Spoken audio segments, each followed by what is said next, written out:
Salam hörmətli müəllimlər. Deməli, 11-ci sualda deyir ki, cisim sükunət vəziyyətindən hərəkətə başlayır. Deyir 6 saniyədə bu nə qədər yol gedər. Deməli, təcil qrafikindən biz keçməliyik sürət qrafikinə. Və hörmətli müəllimlər, deməli, bir qrafikdən digər qrafika keçəndə zaman dəyişmir. Bunu yadda saxlamaq lazımdır. Zamanı heç vaxt dəyişdirmirsən, yəni qrafikdən qrafika keçəndə. Sürət zaman qrafikini qurursan və zamanı da olduğu kimi yazırsan. Bax 2, buraya yazıram 4 və buraya yazıram 6. Aha.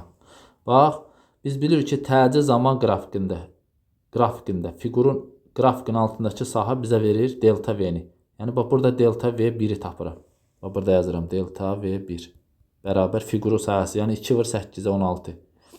Deməli, V çıx V0 bərabər 16. Başlanğıc sürət 0 olduğuna görə son sürət olacaq 16.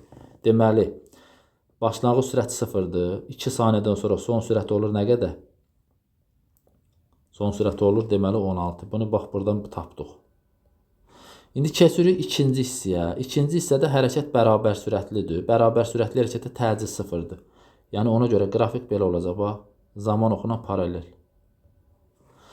Sonra növbəti intervalda bax bu fiquru sahəsi delta V2 deyək də buna. Delta V2 bərabərdir olacaq. Deməli 6-dan 4 çıxacam 2. 2-ni də vuracam mənfi 6-ya. Bu da eləcək mənfi 12. Yəni biz tapdıq ki, V çıx V0 bərabərdir mənfi 12. V bərabərdir mənfi 12 plus. Bax fikir verin burada. Bax 4-cü saniyənin sonunda başlanğıc sürət, yəni o axırıncının başlanğıc sürəti 16-dır. Ona görə bax bura 16 əlavə edirik. Bəzən müəllimlər yenə götürüb 0 əlavə edir, yox.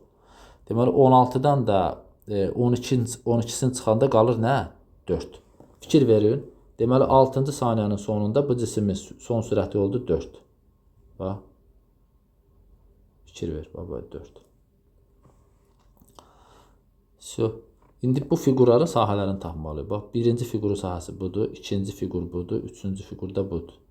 Yazıram, S1 bərabər. 3 bucağın sahəsi 2 vur 16 böl 2, eləyir 16. İkinci sahə düz bucaqlının sahəsidir. Yəni 2 vur 16, bu da eləcək 32. Üçüncü sahə də deməli trapesiyanın sahəsidir. 4 üstə gəl 16, oturacaqlarının cəmini yarısı vur hündürlükdə 6-dan 4 çıxdım 2, bu deyəcək 20. Deməli, ümumi sahə nə olacaq? Ümumi sahə 16, o da 32 plus 20. Bu da eləyir, deməli 8, 5, 68. Deməli, cavab eləcək B variantı. Diqqətinizə görə sağ olun.